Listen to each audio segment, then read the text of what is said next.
Chapter 30 Psychic Teachings. Upon a mysterious day, I got a text that morning from the mermaid.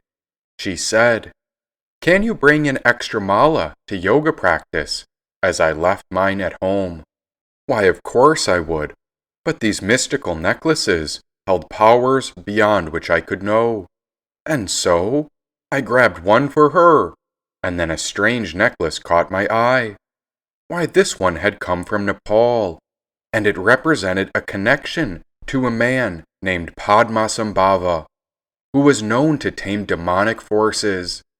As I put the necklace around my head, at first, nothing seemed to change, but as another moment passed, nothing would stay the same. I felt a surge of joy, but not like joy when happiness is increased.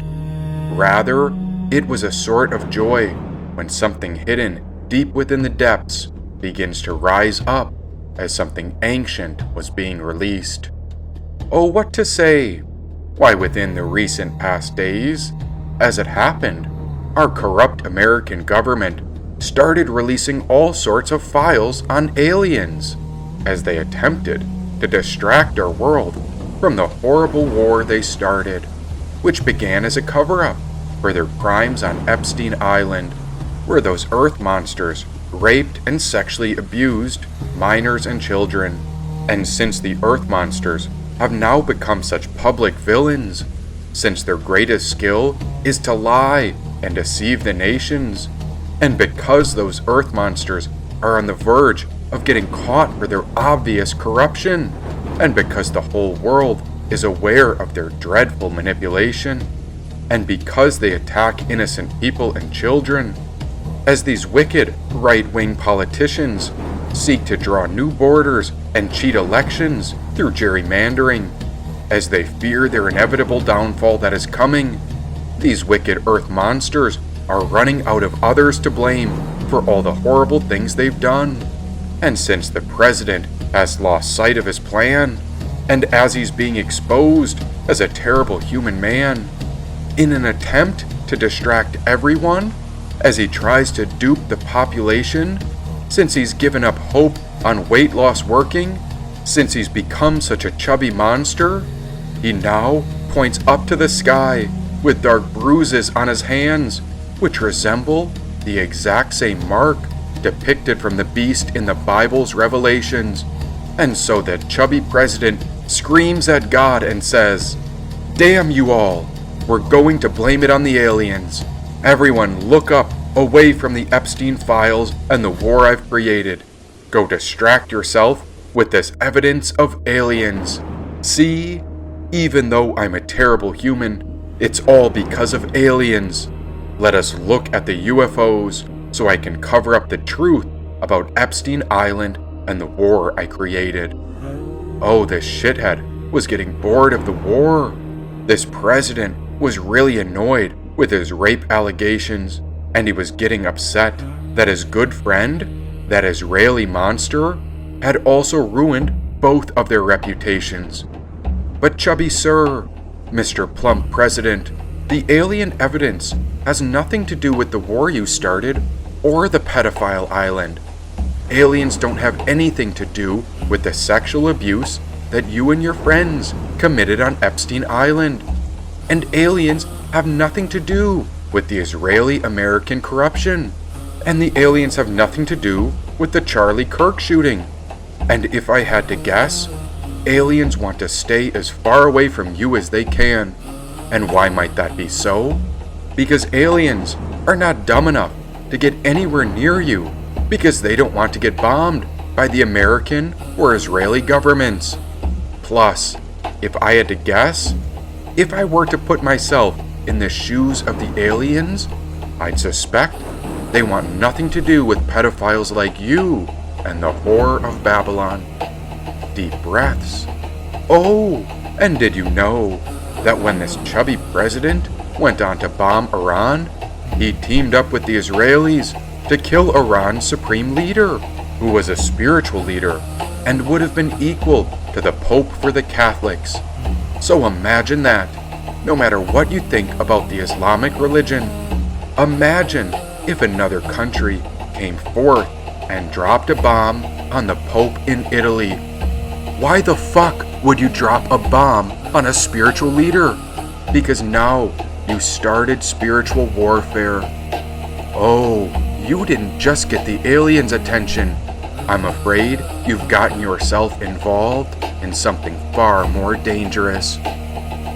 Oh dear friends, this long chapter I've come to share is barely concerned with the people who live within these nations. And so you should know that I have no ill will towards either the Israeli or Iranian populations, but rather I have such love for the people of our world that I feel it is our duty to stand up and protect all humans. I've become rather concerned with the monsters who lead each of our nations. For example, if there was a list of evidence of all the pedophiles, wouldn't it be slightly concerning if one of the monsters of our world did everything in his power to hide that list? And even after Congress released the approval of it, this monster continues to hide it from the public. Oh, Republicans, this is your guy that you voted for. And why do you remain oh so silent while he makes a fool of our nation in front of the entire world? This monster speaks of a golden age, but so far he's bombed a school full of children. Not only that, but he's best friends with an Israeli monster who loves to murder their neighbors. And I hate to break it to the Jews and Israelis, but word on the street is there's a new topic of discussion swirling around the world. And do you know what people are saying?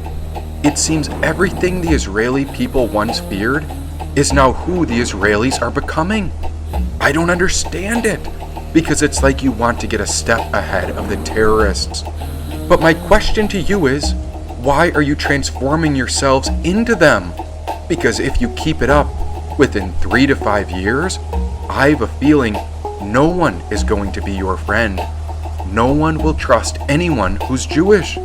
And since when did the Jewish people begin smashing statues as they hammer the face of Jesus? You understand my concern. It's because you're starting to appear more and more like a country of wicked villains. But let's not make this about you. Let's make it about us. The more the Israeli and American governments kill others, the more ruthlessly we bomb your neighbors. Before long, we're going to run out of friends, and then we're really going to find out what it means when everyone in the world hates us. Now this is going to upset some of us, but I promise I'm trying to help us out. As Americans and Israelis travel around the world, we're not quite feeling the love. And we've got to change something within our countries while we still have the chance. You see, I'm simply speaking with words, but I'm concerned because both the American and Israeli leaders love sending messages with bombs. And do you know what's really heartbreaking? It's that it seems our world no longer has any sympathy for what happened on October 7th. It's almost like you've done 100 times the amount of damage that was done to you by the evil atrocities of Hamas. I cannot even understand what it would be like to be near your borders, and I cannot imagine what it was like on October 7th. But how do you think that bombing everyone around you is going to bring you peace and quiet? And just so you know, I love the Israeli people, but like the Americans, we need to consider how we've allowed a monster to run our countries, because it's not in our best interest. See, here in America, we have something in common with Israel, and so I've discovered that both of our countries find ourselves in quite the predicament. The more we allow fear to rule us, the more the rest of the world comes to despise us. It doesn't matter how brilliant or smart we think we are. It doesn't matter how good we are at building bombs into pagers, because pretty soon, this whole idea of bombing others leaves the entire world against us. And the reason I've become so passionate about this is because I love so many Israelis and Americans, but I cannot stand to see how our governments are abusing us. Our governments have normalized killing others. And whenever we have a problem in the world, bombing another has become very normal. Oh my goodness, with this celestial weapon in my heart, it seemed there was endless content to expose villains. Enough to write 9 fantastic mythical books to expose such earth monsters.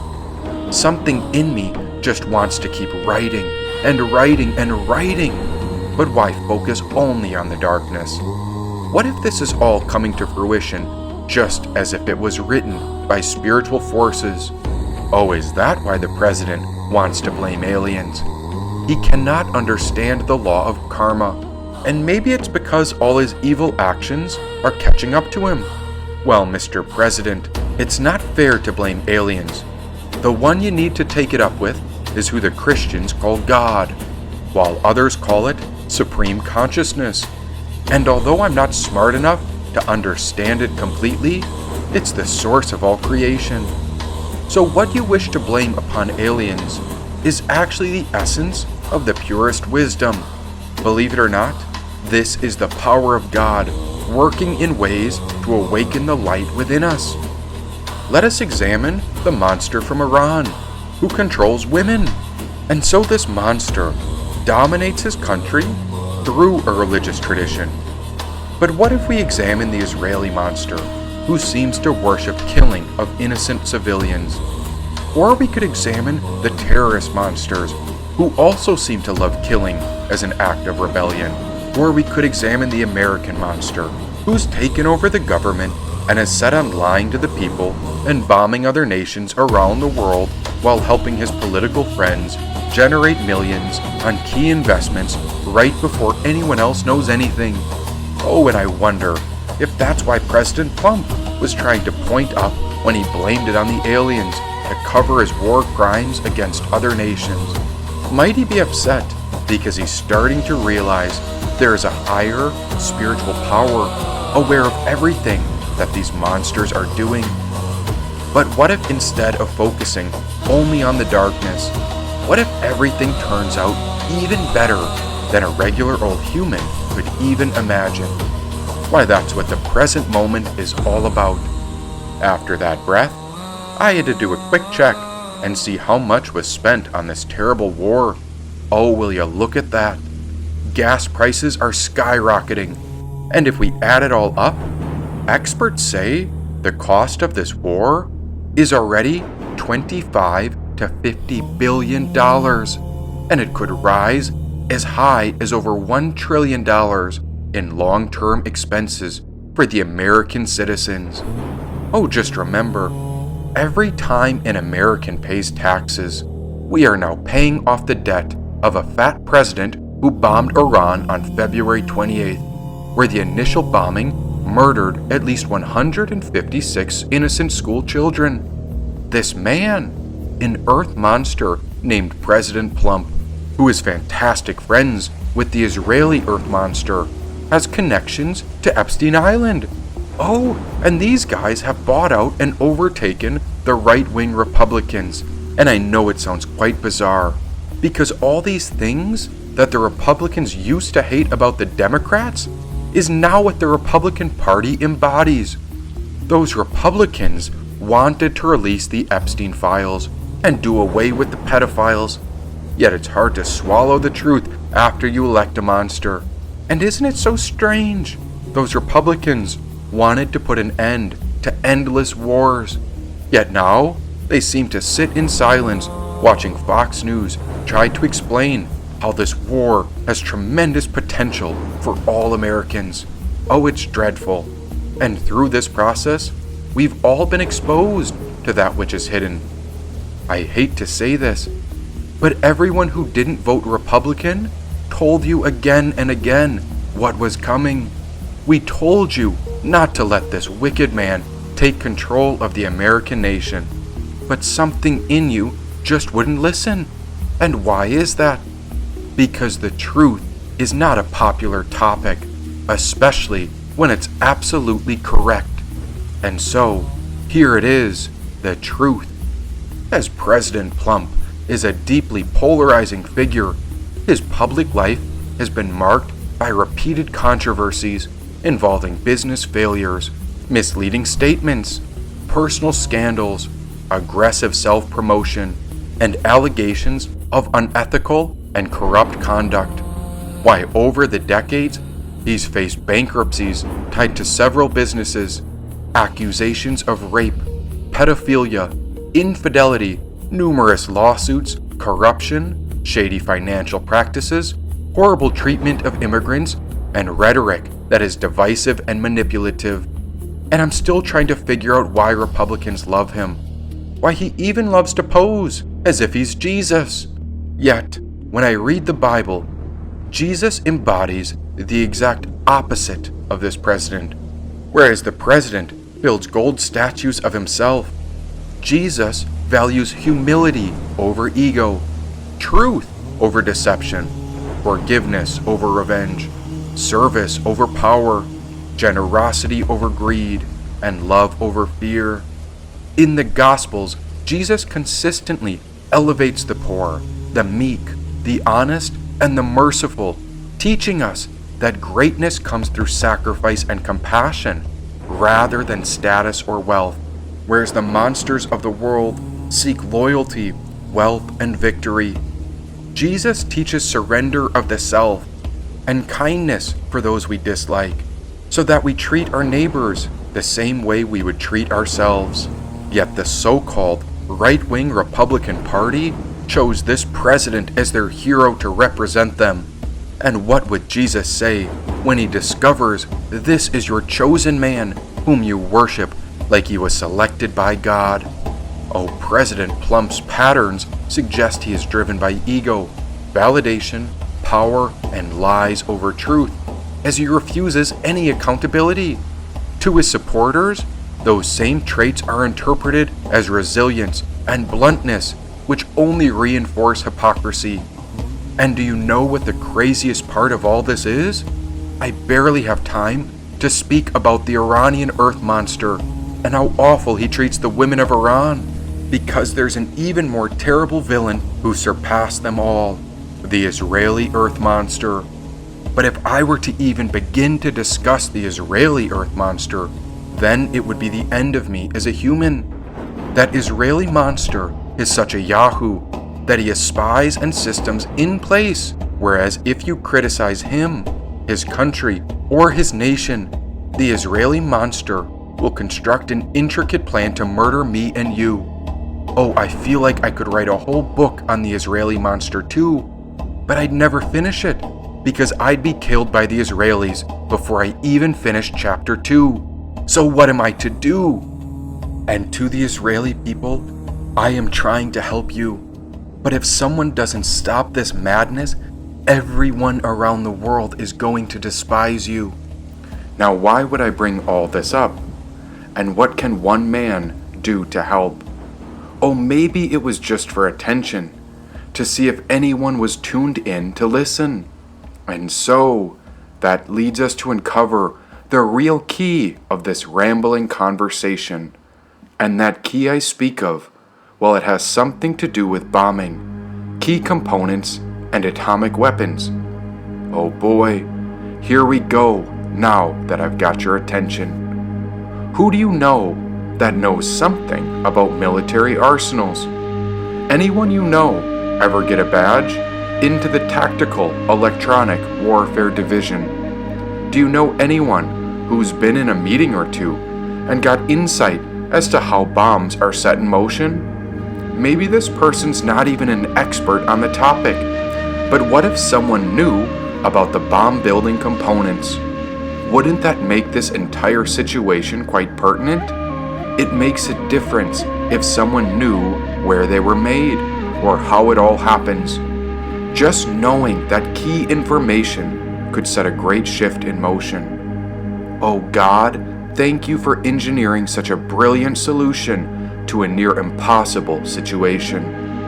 The key here is that we've got to stop bombing for the good of all human beings. And whether we like it or not, we've brought ourselves to the point of no return. And we're going to have to come together to do something about it, one way or another.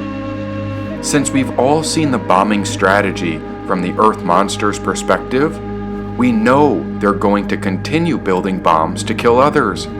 But that key part, that critical component, now that's some key insight that would prove to be very valuable to each of the Earth monsters. So if you're hearing this and you're aware of the psychic teaching, then you may be thinking, Jesus Christ, what's he doing? Exactly. Jesus Christ has a lot to do with this. And so, the reason I bring this up is because we have to find a way to stop the obsession with killing, with bombing, and producing more and more weapons. It's no longer defense when we kill innocent children and women. It's fucking crazy, and it's pushing the world to our limit. Now, if you think we're playing or kidding, let's take a moment and think of what happened to Jesus during the crucifixion. Whomever is to blame for killing him, know that it wasn't the end of his, it was the beginning. And if you don't believe me, know that you will never find peace, you will never accomplish peace, you will never experience peace until you acknowledge the one who was crucified on that hilltop named Jesus Christ of Nazareth, the one who gives, that Prince of Peace, Jesus Christ. To follow Jesus is to follow a leader who never dropped a bomb, a leader who never commanded an army, never accumulated wealth, and yet he served the most marginalized around him and intentionally denounced greed and violence. O Israel, you can come out on top of this, but not by bombing the innocent. If we continue to keep bombing and killing, I fear what becomes of Israel and America as our own nations. Peace only comes through nonviolence, and I pray that you understand I say all of this without any ill will or harmful intentions, but rather I seek the opposite. We cannot keep killing the innocent, and just so you know, I'm willing to do whatever it takes to make that happen. So if you like, take a moment and picture the man from 2,000 years ago. Yes, it's getting quite serious, so we can say it again. Jesus Christ. Deep breath. Let us focus on something other than the darkness. Let us focus on a bit of love. Here's something that I happen to love about our world. It's that in our world, there is nowhere that evil can escape. No mountain high enough, no island private enough. And although so many citizens wish we had a system in place where evil can be punished, God has created the perfect system because no one can escape the consequences of their actions. It all comes full circle on a spiritual level. But of course, as of yesterday, the American Earth President wants you to believe this has all gone to shit because of aliens, not realizing how the universe is under the direction of spiritual beings. And so, with that, it's time for the practice of yoga. Yoga is the science of self-realization, not a path to aliens, but rather it is the path to the true nature of existence. And today in yoga, we were led by a great teacher through an exceptional practice. And so the teacher at the Rose Temple explained that everything in our world is there to help us to notice the aspects that cover the light within us. There is so much that gets stuck within us, so much darkness, but the teacher alluded to the nature of the light within. And as he explained, even something as dark as the president can be used to reveal that which covers the truth within us. And if we don't get caught by this, if we don't get overtaken by the darkness, we can reclaim that goodness of our lives within us, even among times of chaos. Oh, the teacher was fantastic, and there was a glowing candlelight on the altar beside a cup of water. And when I looked into his heart, I saw that he had the same obsidian stone, for he too was aware of the darkness within the world. Oh, he could use that stone to cut away. But today, he was far more gentle, and if I heard him on a psychic level, it seemed as if there was a sermon beyond the crudeness of words, and the energy of his pure intentions whispered through the love of ultimate consciousness. Now, he never said a word of this, but this is what I heard from it.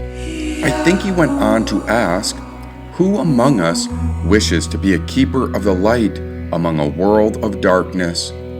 And as I gazed upon that candlelight, I noticed there aren't any rules to being keepers of the light. But one would assume that since we've been given this precious light, we should do our best to keep the fire alive. Yes, through this class, we were going through the practice of Jiva Mukti, or self-liberation. Our focus today was on breath, presence, and grounding. We do this today so that we maintain our light in dark times. And can you notice how the light that shines the brightest has seen the darkest nights? And as we examine our light, it is ever luminous. This light doesn't judge the darkness. It's really not even concerned with it, and it would likely shine the exact same, whether or not any of us were in the room with this light. And yet, the great teaching of the light is that it dispels the darkness. In India, the Guru is a remover of darkness, and yet, this very light lives within us. It is the light of our awareness, and today, this teacher reminded me the importance of being a student as I looked up to him as a remover of darkness. Oh, teacher, be gentle with me as I admire the depths of your devotion. Please be oh so gentle as I now see that you have the obsidian blade which holds the power of cutting. And when we go inward, as we turn into our awareness, we went beyond the mind, beyond our preferences, and that is where we find the inner witness, which is ever luminous, as it is comprised of the spirit of truthfulness. And so, within each of us is a remover of darkness. And as we witness this, it is our ego, our body, and our minds which are the true students.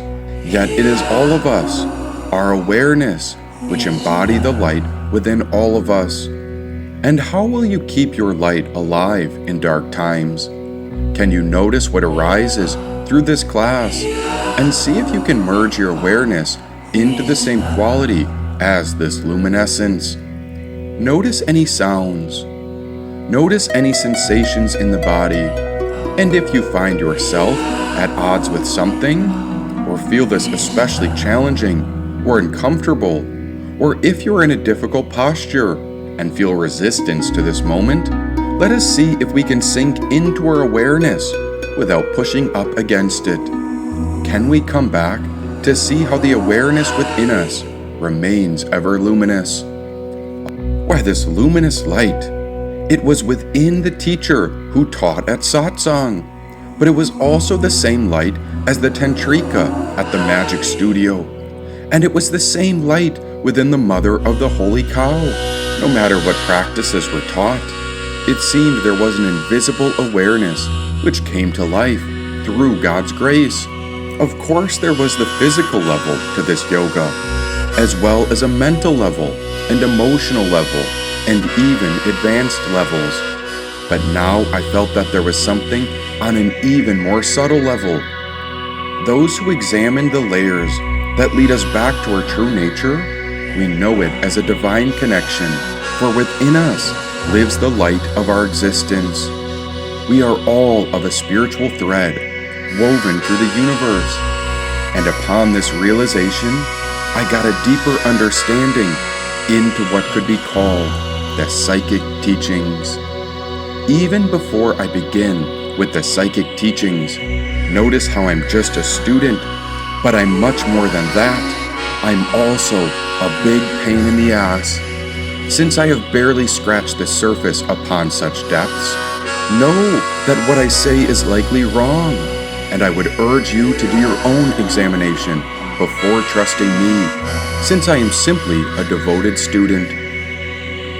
As I went to the other magic studio, I looked to the light of the guru as she explained the basics of the physical postures that were called asana. And so these postures and poses give us alignment into our bodies where breath fills us as we focus our awareness to become one-pointed.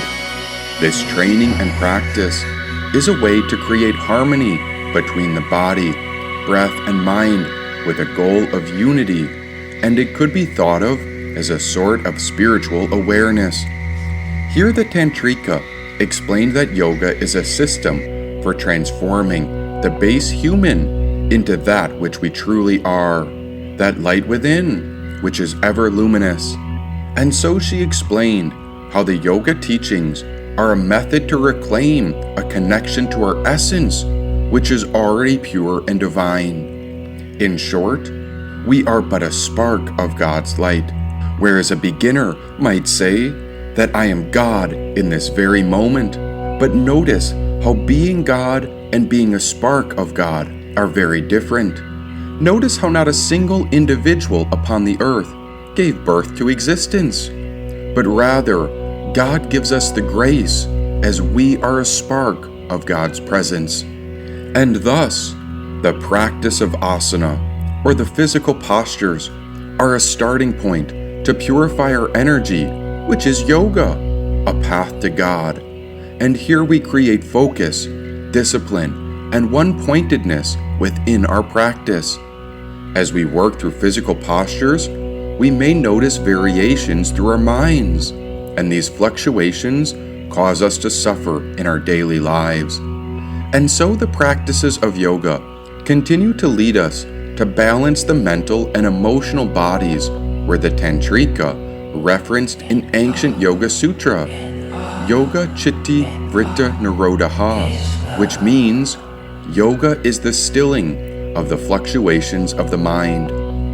Through practices like concentration and meditation, we can also train our focus to become one-pointed awareness. And so we learn that the mind is not who we are, but rather we are the one who hears it, as our mind is but a tool or an instrument that guides the nature within us. Within the body and mind, we find emotions, which if we leave unaddressed, could appear as discomfort or disease. Stagnant energy can lead to negative emotions, which may appear as bondage. Why, even if we had all the money in the world, we could still feel trapped or imprisoned. And so the path to liberation is the realization of the self beyond our material desires. Here yoga teaches us that we can transform emotional longing, desire, or any turbulence on our path into service and devotion to God. This selflessness clears emotional upheavals and becomes a path for our soul's liberation. Breath becomes a vehicle as well. So does repetition of God's name and mantra. The Tantrika teacher went into many deeper aspects of yoga, and just when I really thought I knew what was happening, I saw that light of the inner guru emerge, that remover of darkness, and without words, the light mentioned a teaching style that I was not expecting. It called it the psychic teachings. Of course, a teacher has a way to help students with their poses. That is one method of teaching. But as soon as my awareness tuned into the psychic level, that moment stretched out into the infinite. Now maybe you'd think I touched enlightenment, but what I realized was far less exciting. In that very moment, I realized how much of a problem my ego had become. And on a psychic level, there was no hiding from anyone, especially the spiritual beings, or as the monsters call them, aliens. The eternal moment was purely present, and I could pause to let my mind catch up. I noticed how the world was still. Then, as if we evaporated out of our human bodies, I saw how our inner state of being could be balanced into a unitive flow that could be thought of as the tranquil state of heaven. But when this inner state was turbulent and dreadful, it mirrored the existence of hell. Now, in the psychic realm, since I'm new in these parts, I'm not even sure if there are any rules.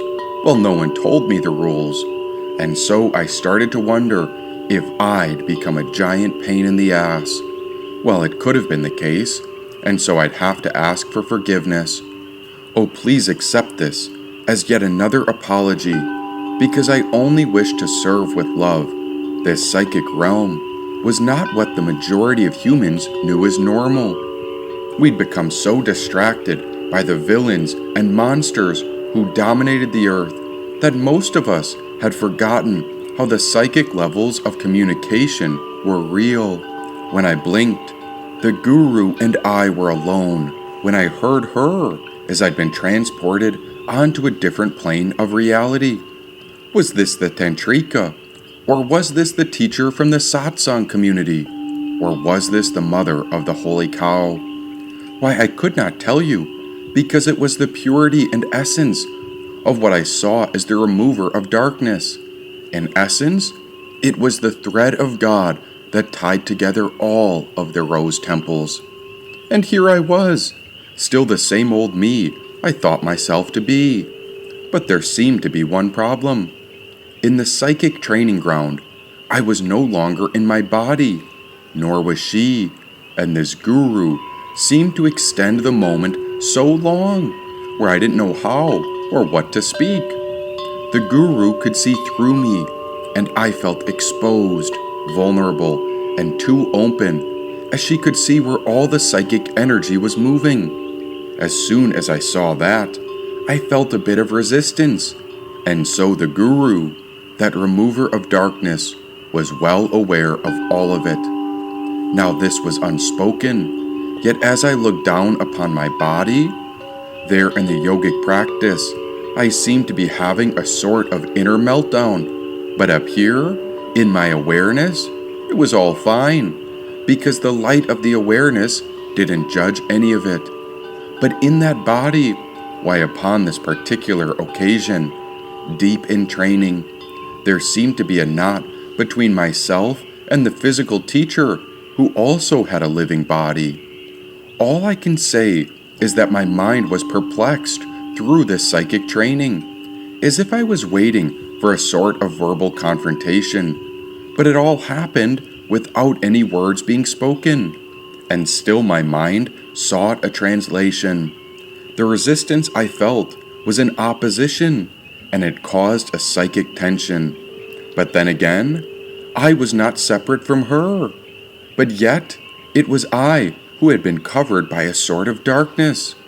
And as the satsang teacher explained, this was all here to help bring forth the very light within us.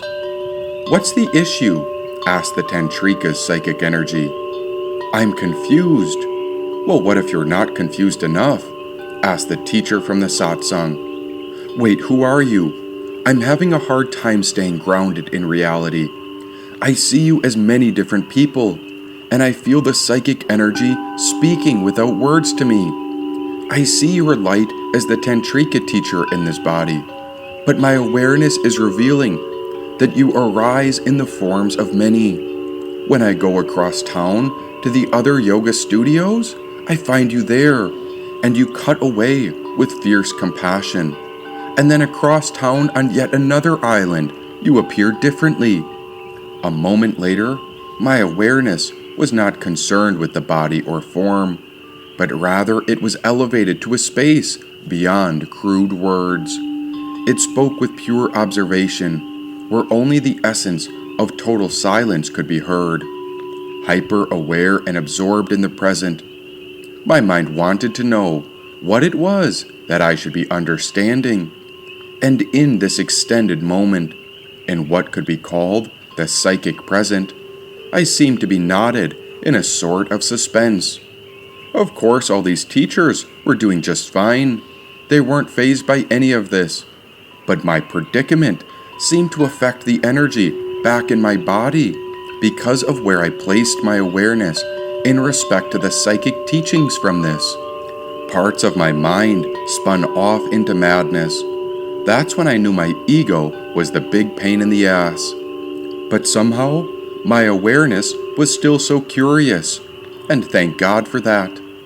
I wanted to free myself, to open to all of this, but something in my body was stuck, and as I examined it deeper, I was knotted because I had refused to trust. On the earth, there was something in my mind that thought I had been wounded by others, and so I thought my trust was broken. But as I looked deeper into those spiritual communities, it was I who had been critical of hidden intentions. And so my thinking mind led me to think that it was I who was getting picked on. But up here with the psychic teachings, I existed in pure awareness.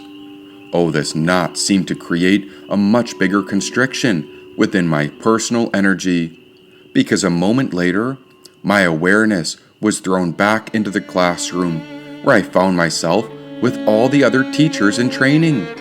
Within the blink of an eye, I was off the psychic plane and back in reality. And so the Tantrika teacher spoke. One key point of the yogic science within the Yoga Sutras states that the cessation of the mental fluctuations in the mind is yoga, and this leads to self-realization, which is union into the divine essence, she said.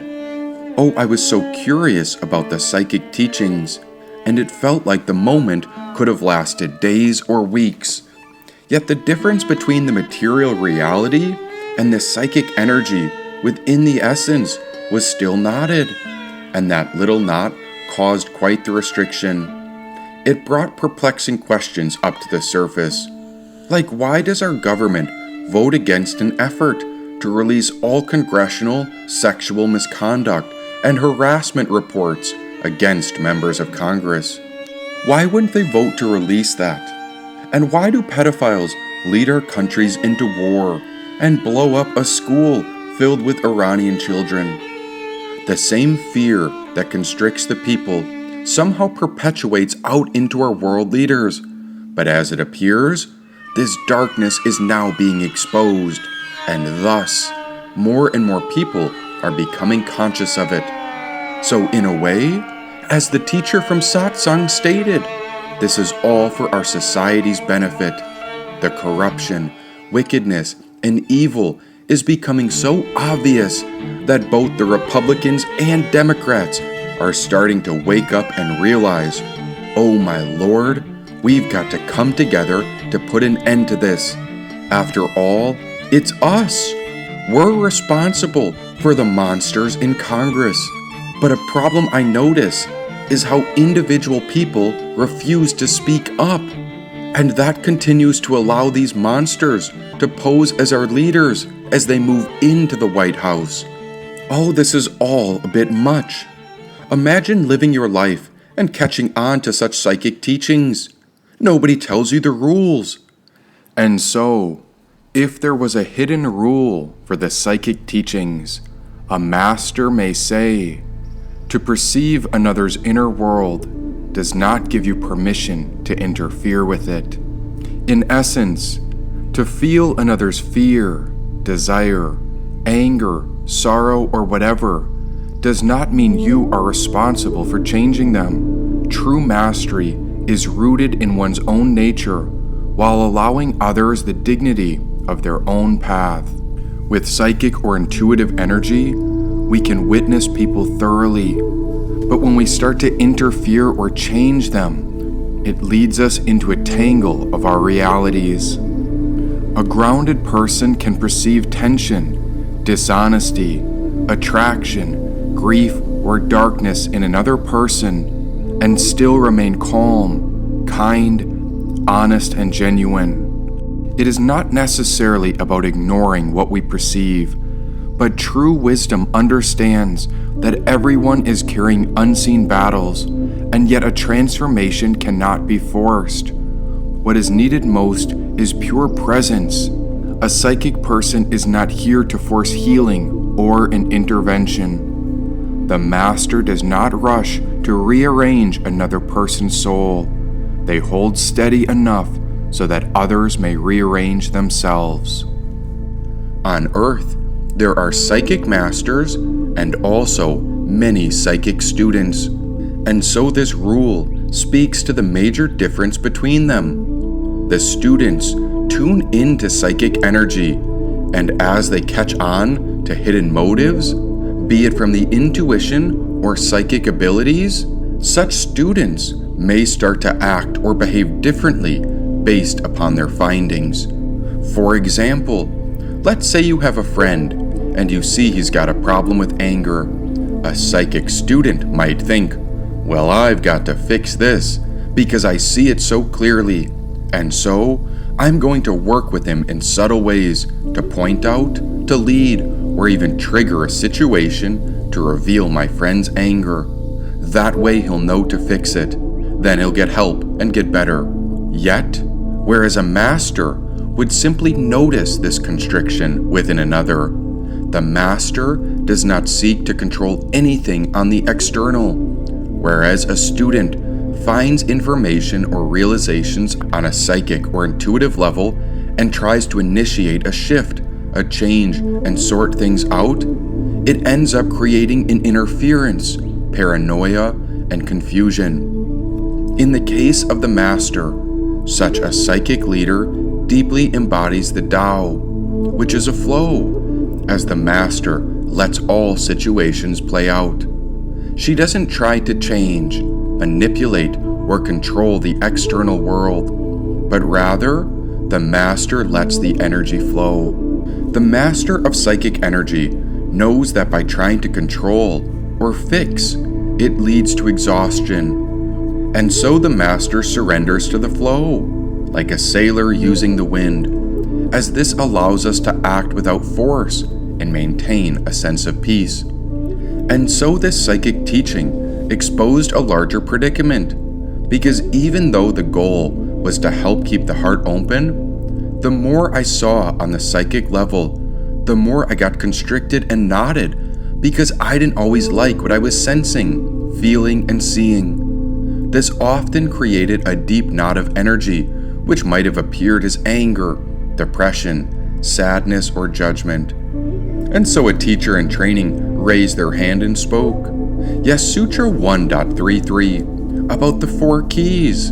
As the sutra says, by cultivating attitudes of friendliness towards the happy, compassion for the unhappy, delight in the virtuous, and disregard towards the wicked, the mind stuff retains its undisturbed calmness.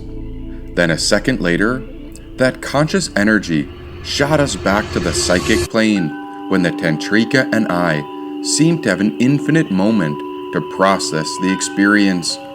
But as I looked at my state of being, my body's energy wasn't so calm, but rather with the knot so tight, I was closer to chaos. And thanks to the psychic knot, it seemed to expose all the places within my soul where I had been wounded and stuck. And so I tried to put this knot into words when I spoke and said, I just can't believe it. I don't want to be angry or upset or jealous or any of this. But look what's become of our world when we let leaders get away with so much wickedness. It's like you want me to just disregard the wicked. What if someone has to do something about it? My soul is screaming about this. I'm upset and angry that earth monsters are the people who are leading us. How am I supposed to disregard this? At a certain point, I feel that someone has to do something about it. And so the Tantrika responded, our job is to control our inner world and maintain a state of balanced awareness.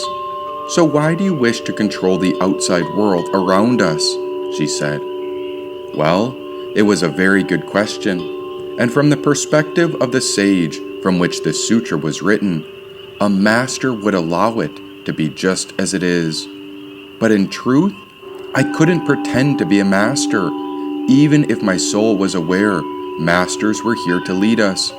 Meanwhile, I can't change who I am, and so in truth, I'm just a student. But as a master would know, there is no judgment, and so they would let the situation flow. a master embodies the pure presence that can surrender to the energy and let it go.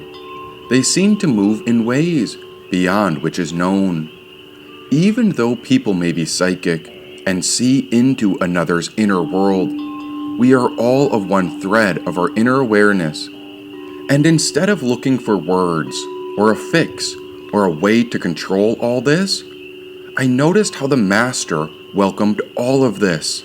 And so, as I relaxed into the moment, I felt that not release. No longer was I trying to force, but rather I came into the presence of pure peace. In that moment, I saw how on the earth we view the inner and outward world as two different things, but in truth it's all one. And in the light of this psychic awareness, when the knot was set free, I didn't see the outward world as separate from my inner world. When it comes to this world, I saw something I had not yet seen before. I do not seek to control the world, for I am not separate from it, but I must take care of it as if it were my own body, heart, and mindset. The world is not mine to dominate, but it is mine to tend to, because its life and my life are one, not two. Since there is no true separation between myself and the world, to protect life and this planet is simply to live in harmony with my own nature. I feel it is my duty to be responsible for the whole. All the while, I will possess none of it, while protecting the true essence of our soul. When it came to the psychic energy, no matter what I noticed in others, be it a hidden motive, judgment, or cruel behaviors, I was no longer swept away by these intense emotions because I realized it was leading all of us, and it provided me with a sense of purpose about my own direction. Whereas so many try to control and dominate the world, I knew that I could only find peace in my own duty for which I was designed. And although we all want a calm life, and although we may all wish for a calm life, I myself would not find calmness unless I brought forth the very purpose of my life. Some of us achieve peace through yoga poses. Some find peace in prayer or in love. But when I reflect on the awareness of psychic energy, I understand that the more we try to fix, dominate, or control another, the more we disturb the flow of the universe. And if we interfere enough, we may find ourselves knotted up like earth monsters. Yet when we flow and surrender and allow life to unfold, we find that we are naturally led to the goal. After that knot released, I bowed to the light of the Guru within and said, "Forgive my anger. Please forgive my knots and any confusion I have created. I once suffered because I thought I had a deep wound and I lost trust in the universe. This came from my ego wishing things to be different. It was a sort of way I wished to control the outward reality. But now I understand that everything in existence is leading us back to harmony. Yes, everything can be a tool or a vehicle trying to help our world find unity. I honor the light of this awareness. This is the essence of the remover of darkness, and so it lives within the heart of all teachers and students, past, present, and future. I bow to all the great beings who lead us. You have given me a gift, and that gift is a duty upon this earth. God, take my body, speech, mind, and heart into your hands. Now I ask you, let us make the most of this." When it comes to the psychic teachings, when we allow things to be just as they are, without trying to control or fix another, we are home in God's pure wisdom. Yet the moment we try to manipulate another, based on something we feel, be it psychic or intuitive, it leads us to become knotted, which often feels like chaos, anger, depression, or confusion.